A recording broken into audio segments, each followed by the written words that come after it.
got a super strange noise in this guy's truck. It's intermittent, like clunking, weird noise. Kind of hard to find actually, but I used Joe Casey's knock sensor on the end of a strike-through pry bar. Go ahead and set the scope up. You can actually see the noise.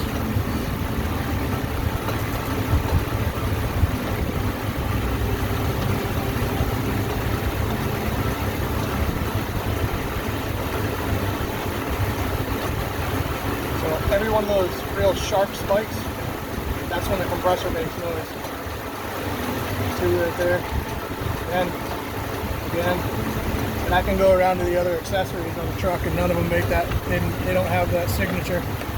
So pretty confident that it needs a compressor. Cool trick with that noise sensor.